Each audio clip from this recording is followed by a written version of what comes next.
Hello, it's Queen Auset-Heru, and I'm back with part two of the chilling adventures of Sabrina. So, you guys remember I put this on trial last week, and I talked to you for a long time about my feelings about it.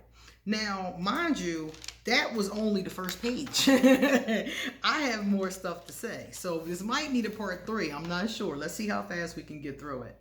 So, I wanted to continue telling you the virtues, the things I really like about this series, because I actually like this series more than I don't like this series. A lot more, actually. So, let me tell you some more things I liked. They talked about in their rituals the importance of the full moon and of the eclipse. Some of us do magic on the moon cycles. So this would be very relevant to those of us who use the moon cycles to do our craft. So I definitely like that. Another thing that was real is the coven. We really do have covens. They're of different sizes. Some are 13, some are smaller, some are bigger. It really depends on the group and how big they want their coven to be. So a coven is a group of people. It doesn't have to be women. It can be women and men, all women. It can be whatever the group really wants. Usually is both, but it doesn't have to be. I've seen circles of women that call themselves coven, just all female energy. So, and even at one time, I ran a coven and it was all women. At first, I did allow men in, but after the men got put out for infractions, like the one guy, he was like berating one of the other people in the group. Like we're in this Facebook group, and he starts berating somebody in the group and got put out. And after that, I just didn't invite any more men. I just invited women because it seemed like that was where my strength was. So that's what I did. So a coven can be masculine and feminine or just one or the other. But those are very real. Astral projection. You see the aunt astral project, and you see a lot of people do astral projection now that I think about it in this series. Sabrina's boyfriend is always astrally projecting into her room. Her aunt, when she wants to talk to her, always astrally projects at her school. And she's like, "You're not really here, are you?" You know, and that's to know that she came out of her body. Her spirit is projecting. So people can really do astral projection. People tell me all the time they see me in their dreams. The dream realm is the astral plane. So a lot of times people will tell me that, and I'm like, I was astral traveling again. But it's involuntary. Some people can do it because they want to. They can voluntarily leave and go see people, and people will be like, I saw you. You know, they can pick a person and really go to them. Prophecy. There's a lot of prophecy in this series. As a matter of fact, one of the main things that holds the series together is the prophecy about Sabrina. So prophecy is very real. Lots of people in different spiritual systems. Even I've met prophets in the Christian church. So there's prophets in almost every tradition. These are people that see visions of the future. And a lot of times those things come to pass. I wanted to say, this has nothing to do with witchcraft, but I really like their costumes and the special effects in this series. They're not too cheesy. The costumes are really cool, and the special effects are not too cheesy. In a lot of situations, the special effects are so fake. Like you can just tell, like, oh my God. It's not like that in Sabrina. The special effects are really good. Then they go on rituals in the woods. We do, I told you before, do a lot of our rituals in the woods. It's great to do rituals in the woods. I love being out in nature. You have to deal with the elements out in the woods. So sometimes your candles won't stay lit or something like that might go wrong. But it's wonderful to be out in the elements and in the wind. It's really cool. Visions. People had a lot of visions in this series, and witches really do have visions, kind of like prophecy, but visions can be the future, they can be the present, they can be the past. A vision really is just when you see something in your mind's eye out of nowhere. Sometimes it just flashes and you be like, whoa, you know? So that happens a lot with witches. This particular series is very open about sexuality. I like that a lot. I love a series that has diversity. So sexuality, races, gender. I'm gonna get to all of that, but all of that is in here. They're very open about sexuality. It's just like it's just part of every day, like it really is in real life. They're open about equal rights. They're open about transsexuals. One of the main characters, and this is one of the few times I've seen this, one of the main characters finds out that she is trans through the course of the series. Her name is Susie, and she changes her name to Theo and starts to go by the pronouns he and him, and talks about how much he likes that. One of the characters calls him a nice young man, and he really enjoys that energy. So you have a lot of equal rights, trans rights, and there's so much racial diversity, interracial dating. Like the head of the entire church is married to a black woman. He's a white guy married to a black woman. He ends up with 3 black children, one from a previous relationship and 2 from his wife. So you see a lot of that racial diversity and interracial dating. Sabrina's best friend is a black girl. One of her best friends, yeah, I would say her best friend, because she got 3 friends, and one of them I think is really her best friend, and she's a black girl. Her cousin is black. They never explain like how it is, but you just assume that Sabrina's family is a white family. So you just assume that either he was adopted or one of his parents was black. It's never even talked about. He's just there, And you don't just see 1 or 2 black people. It's black people, it's Asians. I didn't notice anybody that was Latina, but I wasn't really looking. But I did see a lot of people of color in the cast. It's not just, 1 or 2 just sprinkled in to make everybody happy. So those things have nothing to do with witchcraft, but I liked them a lot, and they were really a strong part of this particular series. They used a lot of real life historical facts about witches. I like that too. They talked about a lot of historical witches. Marie Laveau came up. They talked about a lot of historical witches all the way back, and I thought that was cool too. And they use facts about the witch trials and things like that, the dates even. This is fiction, but they used a lot of real history. And let's see. Oh, seeing spirits and mediumship. There's a lot of that going on. There's a lot of seeing spirits going on between the witches. It seems to be a normal thing that they're able to do. So that part is kind of cool too. Some spirits they can talk to and summon, and some are not so easy. But that part was cool too. Scrying. They use scrying methods. Scrying is when you look at a mirror, or when you look at a crystal ball, and you can see things in it, and you use it for divination. I have a crystal ball. Many of you have already seen it. And I haven't been practicing with it, but I bought it to practice. And that's what people do with it, something called scrying.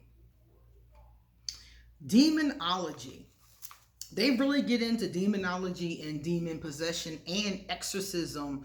They get into all of that. And I thought that was kind of interesting, because a lot of people, especially in like series and movies, they stray away from that. But there's if you go on Amazon, you'll find all kind of books on demonology. And basically it's talking about the nature of demons, and the ones who have been known to possess and things like that. So there is a whole entire discourse on demonology. Demon possession is in that discourse. So you get a chance to see what happens when a person is supposedly possessed by a demon.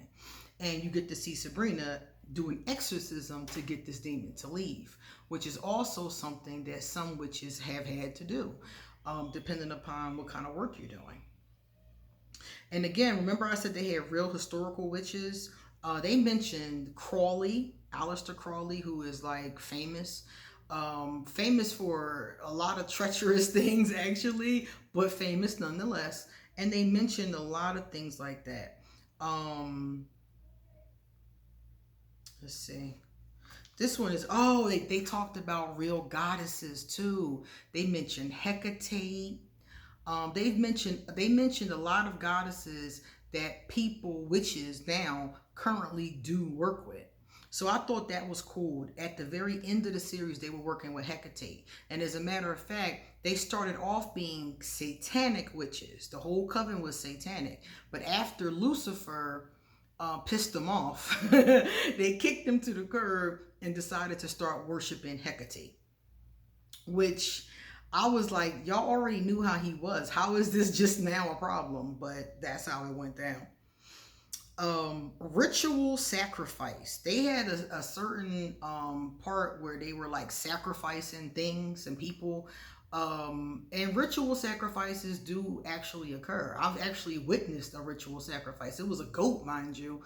I wouldn't sit through if somebody was going to sacrifice a human being, I definitely would not be a part of that. I don't care what that person did. That's not cool. But I am somebody who does eat meat. So I sat through a ritual where the goat, his blood, his meat, everything was used in the ritual. But he was killed right before we went into the spiritual ritual. So his blood was used to purify the ground. This was in Africa. His blood was used to purify the ground, and then his meat and his skin, every part of the animal was used as part of the ritual. So he didn't just die in vain as something that somebody just sacrifices. So ritual sacrifice does happen. A lot of people have gotten away from it though, because a lot of people now see it to be inhumane. Some people are vegan, so a lot of people have kind of gotten away from it, but a lot of traditionalists still do rituals. Cunning.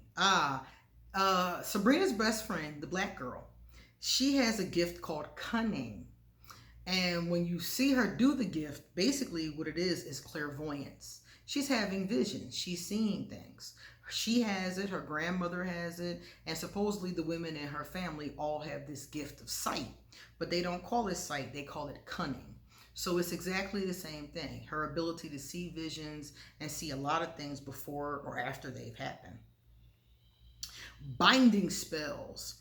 Sabrina or somebody, I can't remember who it was, cast a binding spell in the series. And binding spells are real. I've done them many times. A binding spell can be a spell to stop someone from hurting other people. So you're like tying them up, tying their hands so that they can't hurt people through their magic. A binding spell can also be a spell to bring two people together. Sometimes a married couple may choose to do a binding spell to make their relationship stronger. That's usually when it works best, when two people are consenting and they want to do it as part of some kind of marriage or relationship ceremony. The number 13 is very prominent in this series. You hear it more than once. And I was born on the 13th. My grandmother had 13 children. And there are generally 13 members in a coven whenever applicable.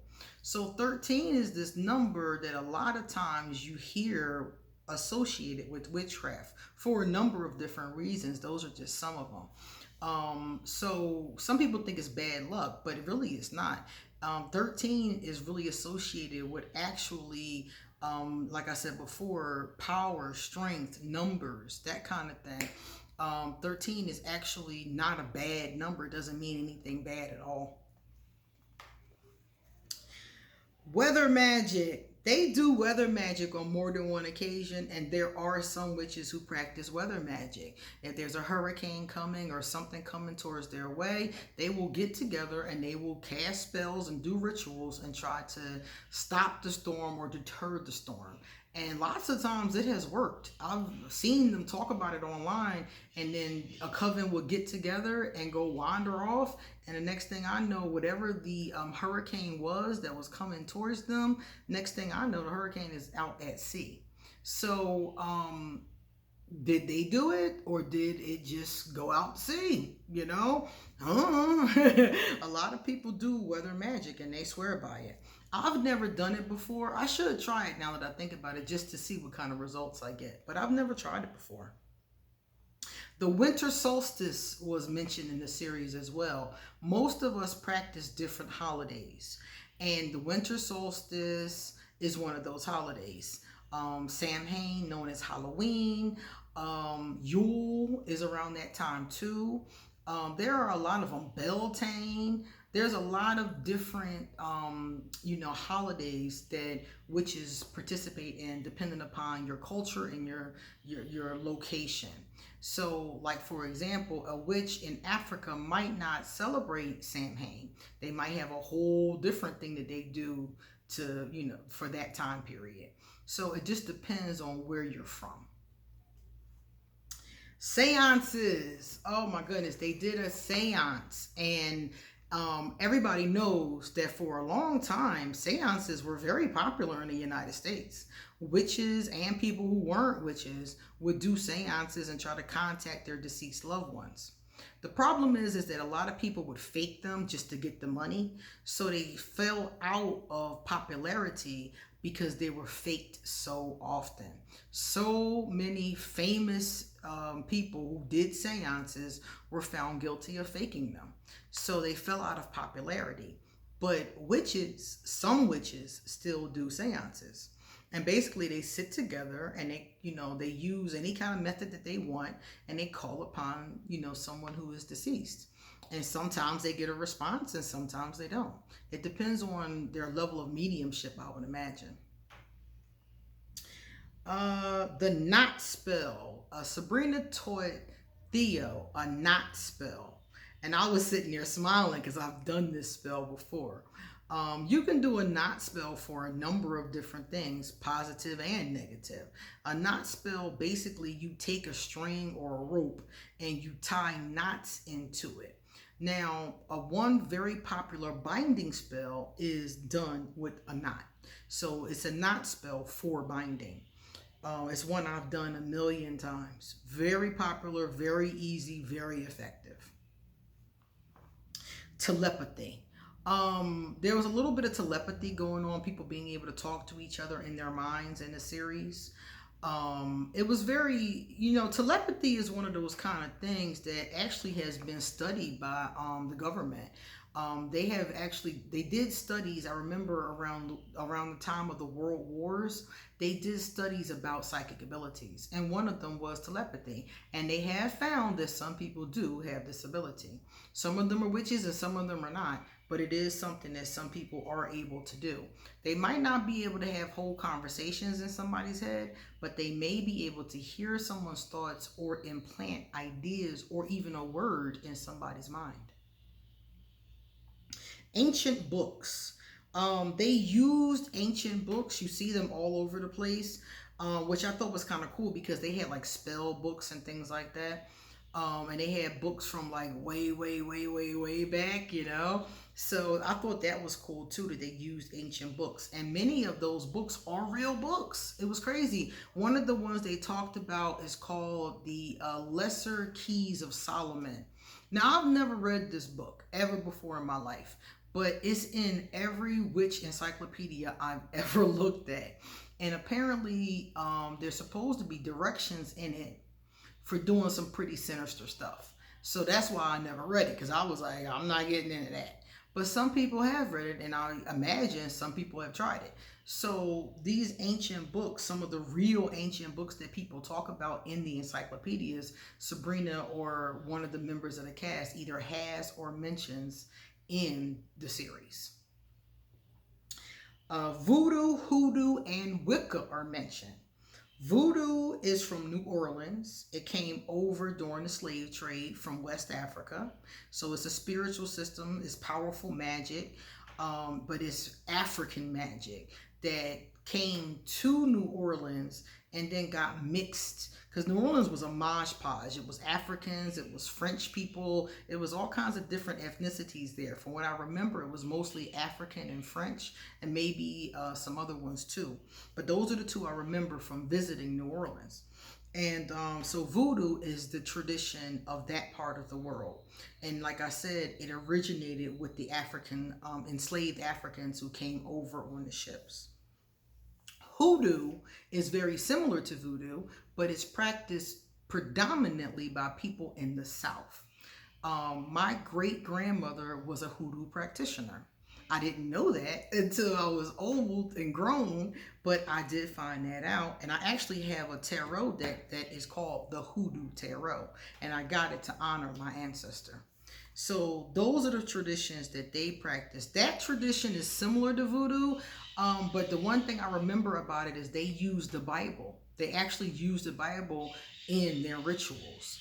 So I thought that was kind of interesting because the African Americans were not allowed to practice their own spiritual traditions. They had to convert to Christianity or be killed or beaten or maimed or sold, sold to the Caribbean or something like that. So you either had to do it or at least pretend. So many of these traditions would use the names of saints.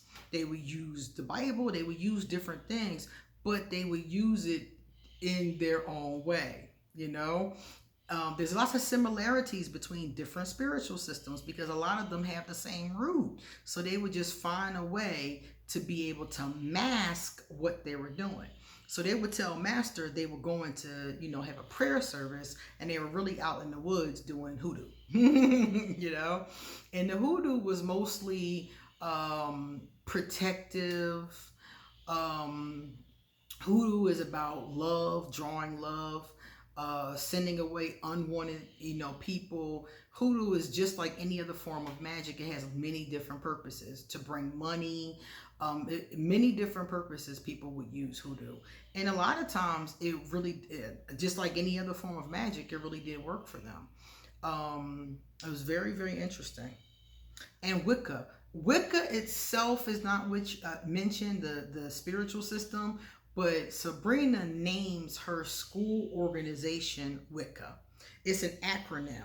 I forgot what it stands for. It was like Women in Creative something something. It was something like that.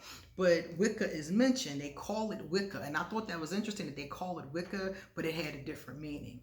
I think that they did that on purpose because a lot of people think that all witches are Wiccan, and that's not the case. Wicca is just one particular spiritual system that has some witches in it. And not everybody in Wicca is a witch. But people, when you say I'm a witch, they automatically assume you're Wiccan. And there's nothing wrong with being Wiccan. I know a lot of really cool Wiccans. As a matter of fact, I've read a lot of their stuff too, because their stuff is readily available. So I've read a lot of Wiccan texts from Judica Isles and Scott Cunningham and Silver Ravenwolf. I like their stuff. And a lot of it is very comparable to stuff I've read from other parts of the world. So I thought that was kind of cool that she named her organization Wicca. And lastly, the maiden, the mother, and the crone was mentioned in the last season. And everybody who knows me knows that I have a tattoo on my arm. And this tattoo right here is the maiden, the mother, the crone. It's the moons. So it's the crescent moon, the full moon, the crescent moon. And it represents the goddess and it represents women in the different stages of our life. We go from being the maiden to being the mother, either literally a mother or just mother age. And then we become the old crone. The old crone is the wisdom part. It's like the part, menopause and beyond, for a woman. So it represents a woman and it represents the three stages of the goddess. The goddess sometimes comes as a maiden. She sometimes comes as a mother. And sometimes she comes as an old crone to her devotees. So in the last season, they decided to stop praying to Lucifer because he wasn't helping them. They had a fallout with Lucifer. It was crazy. So they decided to start worshiping Hecate, the triple goddess. And Hecate is just one of the goddesses that, uses that triple goddess kind of energy. Very, very popular. Hecate is very famous. You hear her name all over the globe. And she was, if I'm not mistaken, there's a lot of things about Hecate, but I think she comes from the Greek tradition. But she has stood the test of time, and many covens still invoke Hecate, still work with her. to this day. So when they called upon Hecate, I was smiling because I was like, okay, all right. I've seen rituals where they called upon Hecate. I've read them in books, you know. So a lot of this was really accurate. So now that we're done, we're going to add up how many vices there were. 1, 2, 3, 4, 5. 6, 7, 8, 9, 10, 11, 12, 13. Ooh, lucky 13. So we got 13 vices. And 1, 2, 3, 4, 5, 6, 7, 8, 9, 10, 11, 12, 13, 14. Oh, wow. 14, 15, 16, 17, 18, 19, 20, 21, 22, 23, 24, 25, 26, 27, 28, 29, 30. 31, 32, 33, 34, 35, 36, 37, 38, 39, 40, 41, 42, 43, 44. So we have 44 virtues and 13 vices. So I cannot give this series anything but an A+. I can't, because even though it has 13 things that witches can't do, Hollywood things that we just can't do, I still can give it an A+ because there's 44 things in here that are real. So if you're watching Sabrina, The Chilling Adventures of Sabrina, know that 44 things that you might notice are really real in witchcraft, and about 13 could never, ever, ever happen. Okay, so I really enjoyed this series, and now I'm looking forward to season 4. Season 4 is supposed to come out and continue the saga of Sabrina. So it was interesting because when I first watched the first episode, I didn't intend to watch the entire series. I intended to watch the first episode and go about my business. But it really dragged me in because there was so much witchcraft. And whenever I'm watching something and I see real witchcraft, it just draws me in. I was like, ooh, ooh, she got a familiar, So it was really cool and I really enjoy it. So if you want to watch Sabrina, I highly recommend it, especially if you want to see a majority of witchcraft accuracy. Now, you guys know me. I don't give too many things an A. It's hard to get an A out of me. I used to teach high school. I've taught my whole career. So to get an A out of me is pretty fantastic. And Sabrina definitely gets an A, and it's definitely worth a watch. All right, guys. Come back soon because I'm going to put something else on trial next week, okay? See you guys later. And thank you for being my patron. Thank you for watching the Witch Trials. And don't forget, all my information is under this video. So if you want to holler at me, you got all my information. See you later.